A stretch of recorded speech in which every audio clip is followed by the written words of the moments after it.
नमस्कार, मैं हूं साक्षी राय और आप देख रहे हैं खरी बात न्यूज़। खरी बात न्यूज़ में आज हमारे साथ एक ऐसी शख्सियत मौजूद है जिनके बारे में मैं आपको क्या ही परिचय दूं, वो किसी परिचय की मोहताज नहीं है। मैं आपको बताऊं, अभी अभी जो है विधानसभा का सत्र चला था मध्य प्रदेश में, आप जानते होंगे, और 3 दिन में ही जो है विधानसभा भंग हो गई थी। तो आज हमारे साथ एक ऐसी शख्सियत मौजूद है जो इस विधानसभा सत्र के एक बहुत ही महत्वपूर्ण जो है किरदार रहे। और मैं आपको बताऊं कि आज पंछीलाल मेड़ा जी, जो कांग्रेस से विधायक हैं धर्मपुरी से, वो हमारे साथ मौजूद हैं। क्यों जो है हंगामा हुआ, क्या हंगामा हुआ, वो सीधे आज विधायक जी से ही बात करेंगे और उन्हीं की मुँह ज़बानी सुनेंगे। बहुत बहुत स्वागत है पंछीलाल मेड़ा जी खरी बात न्यूज़ में। नमस्कार जी। सबसे पहले आपसे यही पूछना चाहती हूँ, अभी विधानसभा सत्र में क्या दिक्कत हुई, क्यों आपने अपने कपड़े फाड़े, या क्या कितना रोष आपने क्यों व्यक्त किया? विधानसभा सत्र में मैंने मेरे विधानसभा क्षेत्र में एक कारम डैम, कोटिदा डैम के नाम से बनाया, और उनको बनाने के पहले हमारे जो आदिवासी किसान वहाँ पर रहते थे, उन किसानों को सरकार के द्वारा जो मुआवजा, उचित मुआवजा देना था वो नहीं दिया। उनके मकानों को तोड़ा, ज़मीनों से उनको बेदखल किया। और जब मैंने इस बात को उठाने की कोशिश करी, तब मेरे साथ में फर्स्ट में उन्होंने, पुलिस ने मुझे अंदर आने से रोका। और उसके बाद में जब सदन में मैंने बात रखी, उस समय सदन में भी माननीय अध्यक्ष जी ने भी उन बातों को अनसुनी करी। नरोत्तम मिश्रा जी को कहा कि मेरे साथ इस प्रकार से जो घटनाएं घट रही, पुलिस प्रशासन मुझे रोक रहा, क्या मुझे ये अधिकार नहीं कि मेरे क्षेत्र में जो आदिवासी भाई जंगलों में रह रहे हैं आज, और उनको सांप, बिच्छू और जानवरों से परेशान है, छोटी छोटी टापरियाँ बना करके रह रहे, फॉरेस्ट वाले अलग भगा रहे, आखिर में इस मुद्दे को मैं विधानसभा में उठाने आया तो मुझे अधिकार नहीं है क्या? मुझे उन लोगों ने चुना है और चुनकर उनके ही जनप्रतिनिधि के रूप में मैं सदन में आया हूं। और सदन में संविधान और लोकतंत्र में, विधानसभा में मेरे क्षेत्र की बातें, मेरे क्षेत्र की बातें उठाने के लिए मैं सदन में आया हूं। तो क्या मुझे रोकने के लिए आपके पास क्या ऐसा कोई नियम है कि विधानसभा मेरे क्षेत्र की बात नहीं रखूं? बिल्कुल।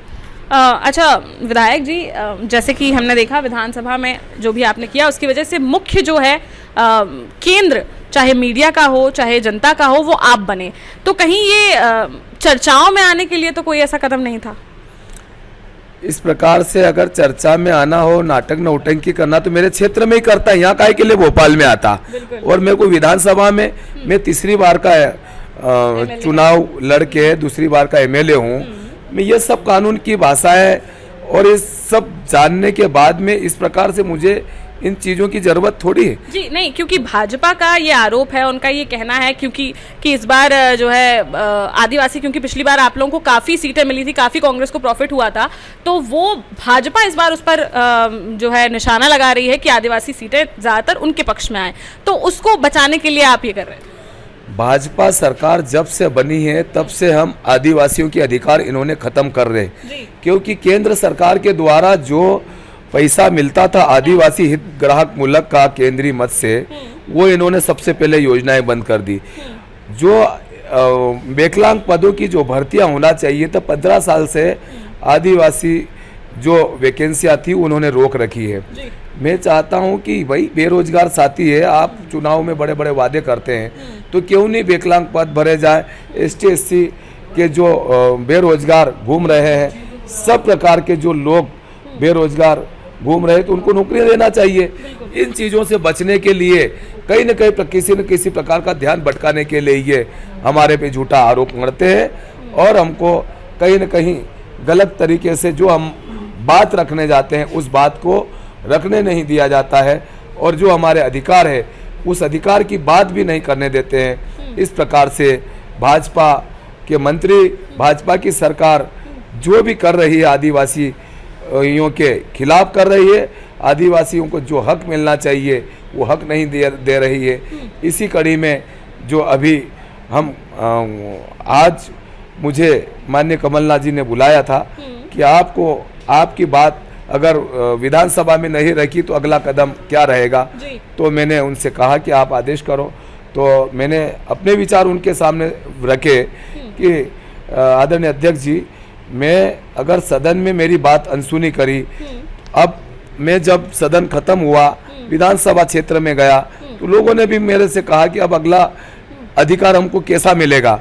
फिर मैंने उनसे विचार समझ करके माननीय कमलनाथ जी को मेरे विचार रखे और मैंने कहा कि अब वो लोग भी आने के लिए तैयार है। अब कारम डैम से लेकर के राजभवन तक हम पैदल यात्रा करके आएंगे और राजभवन में राज्यपाल जी को हम हमारे किसानों की समस्या से अवगत कराएंगे। जी, तो कब शुरू हो रही है आपकी यात्रा? मेरी यात्रा 21 सितंबर से यात्रा पैदल यात्रा उन आदिवासी भाइयों की के साथ में रहेगी जो अभी जंगलों में निवासरत है और जो अभी दर दर की ठोकरें खा रहे, उनके पास नहीं खाने के लिए, नहीं उनके पास कोई अनाज है, नहीं कोई काम धंधा है, अभी परेशान है। ऐसी परेशानियों में मैं उनकी क्या मदद कर सकता हूं? तो मैंने विचार किया और माननीय कमलनाथ जी मेरे प्रदेश अध्यक्ष जी है, मेरे वरिष्ठ नेता है, तो मैंने उनसे परमिशन लिया और उन्होंने मुझे परमिशन दिया है कि आप के साथ में हम पूरी कांग्रेस पार्टी साथ में सारे आदिवासी भाई जिनका नुकसान हुआ, जो भी अन्य भी जितने भी आदिवासी भाई हमारे अधिकारों से वंचित है, वो सब इस यात्रा में सम्मिलित रहेंगे। अच्छा, ये बताइए, विधानसभा में जो घटना घटी उसका जिम्मेदार आप किसको मानते हैं? इसका जिम्मेदार तो माननीय शिवराज जी हमारे मुख्यमंत्री जी है। उनको उनकी जवाबदारी थी हमारे प्रदेश के लोगों की रक्षा करना, हमारे लोगों को अधिकार दिलाना। जितनी भी केंद्र सरकार से प्रदेश सरकार की जितनी योजनाएं हैं उन योजनाओं के माध्यम से हमारे लोगों को लाभ देना चाहिए। उनको हमारे सारे लोग, सभी वर्ग के लोग, हमारा अगर सीएम साहब हम है तो उनको हमारे लोगों के अधिकार दिलाना चाहिए। हाँ, लोग कितने परेशान है, किसान परेशान है, बेरोजगार परेशान है, सरकारी कर्मचारी परेशान है और इस प्रकार से तमाम घटनाएं जो पूरे प्रदेश में शिक्षा विभाग के कर्मचारी, टीचर्स लोग परेशान हैं। हाँ, और गांव के छोटे से छोटा व्यक्ति जिनको जो अधिकार मिलना चाहिए ग्राम पंचायतों में वो अधिकार बंद है। किसानों को उनकी फसलों का दाम नहीं मिल रहा है, लहसुन प्याज लोग रोड पे फेंक रहे हैं। हाँ, स्वास्थ्य की सेवाएं अधूरी है, घोटाले पे घोटाला, राशन घोटाला हो या इस प्रकार से तमाम कारम घोटाला हो, इस प्रकार से तमाम कई घोटाले पूरे प्रदेश में चल रहे हैं। क्या इनकी जांच करवा रहे शिवराज जी? हम चिल्ला रहे हैं तो ये जो मामला विधानसभा में उठा है, इस मामले को दबाया गया पूरी तरह से और 3-5 दिन की जो विधानसभा चलना था कारम डैम को लेकर के और राशन घोटाले को लेकर के, इन्होंने कोई हमारे साथियों को, विधानसभा के सदस्यों को कोई जवाब नहीं दिया। अब इस प्रकार से सिर्फ ये तो ध्यान भटकाने का काम कर रहे हैं। किसी विधायक को पहुंचा देते हैं हमारे साथ में विधानसभा में हमको डिस्टर्ब करने के लिए कि हम उचित बात नहीं रख सकते। तो ये सब बातें हमारे क्षेत्र के लोग, पूरे प्रदेश के लोग समझ चुके हैं। अच्छा, ये बताइए, इतने समय में विधानसभा सत्र जो है वो लगता है, उसके बाद जैसे इस बार भी कांग्रेस ने मांग की थी कि विधानसभा सत्र जो है वो लंबा होना चाहिए और 5 दिन का रखा गया, उसमें भी 3 दिन में सिमट गया। कितना ही काम हो पाया है?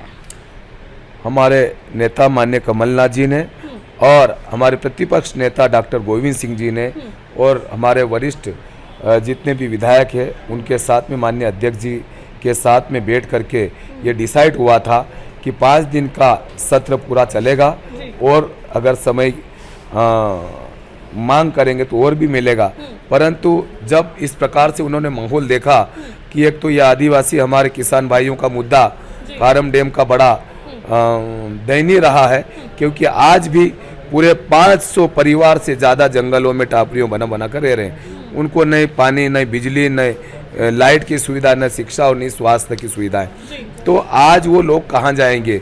ये माननीय मुख्यमंत्री जी को मालूम था और इनको मालूम था कि अपनी गलती से वो डैम को फोड़ा गया। फूटने से जो नीचे किसानों को भी, क्योंकि ये नहीं फूटता तो लॉस हुआ है। हमने कहा था कि जब डैम बनने के पहले भी वहाँ के जो भी इंजीनियर थे, ठेकेदार थे, कि ये बड़ी नदी है और इस प्रकार से ये आप जो मिट्टी और मोहरम का डैम बना रही है उचित नहीं है। तो हमारी बात को वो बोलते थे कि आपको क्या मालूम, हम टेक्निकल आदमी हैं विधायक जी, हम जानते हैं कि जरूर ये अच्छा रहेगा। तो हमने बोला कि बार बार ये जरूर आपका डैम एक दिन फूटेगा और हमारे अन्य लोगों का भी नुकसान करेगा। और हमने ये भी कहा था कि जब तक इनका मुआवजा किसानों का नहीं दिया जाए, मकान नहीं बने, मकान के बदले मकान नहीं बने, जमीन के बदले जमीन नहीं मिले उनकी, और 5 लाख तक का 18 साल से वयस्क पुत्र पुत्रियों को इन्होंने पैकेज देने की बात करी थी। ऐसी कोई भी ये पूरी शर्तें नहीं रही। उसके पहले इन्होंने डैम भर दिया और डैम भरने के बाद में इन्होंने पुड़वा करके पानी निकासी करी, और पानी निकालने के बाद में उस डैम पानी निकाला और फूटने से नीचे के भी किसानों की ज़मीनें ख़त्म हो गई।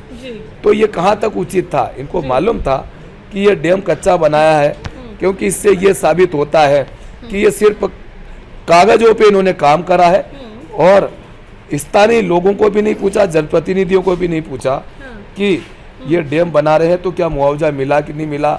यहाँ का कोई भी प्रशासन, सरकार का कोई व्यक्ति नहीं गया। हम बार बार चिल्लाते रहे, धरना आंदोलन प्रदर्शन करते रहे, तब भी हमारी कोई बात नहीं सुनी, और आखिर में डैम फूट गया, और जिससे कि हमारे किसान फूटने से नीचे, डैम के नीचे भी रहने वाले परेशान, आज जिनकी ज़मीन खोद करके पाल पे डाल दी वो किसान भी परेशान और जंगलों में रहने के लिए मजबूर है। इस मजबूरियों को बताने के लिए मैंने सदन में रखा, पर मेरी सदन में ध्यान आकर्षण नहीं आने दिया, चर्चा नहीं होने दी। तो अब आखिर में हम कहाँ जाएं? इस उद्देश्य से 21 तारीख के बाद में मैं और मेरे किसानों के साथ में हमारे धर्मपुरी विधानसभा से कारम डैम से लेकर के भोपाल राजभवन तक हम राज्यपाल, माननीय राज्यपाल जी को ये समस्या बताने किसानों के साथ आऊँगा। चलिए, अब 2023 में विधानसभा चुनाव आ गए हैं, किसके नेतृत्व में कांग्रेस सरकार अच्छा प्रदर्शन कर सकती है? ये तो अब माननीय कमलनाथ जी हमारे अध्यक्ष जी है जी, और जो भी राष्ट्रीय अध्यक्ष माननीय सोनिया जी, राहुल गांधी जी का जो आदेश रहेगा, कांग्रेस पार्टी के फोरम के नीचे हम जो भी उनका आदेश रहेगा, हम पूरा उनके सानिध्य में चुनाव लड़ेंगे पूरे प्रदेश के।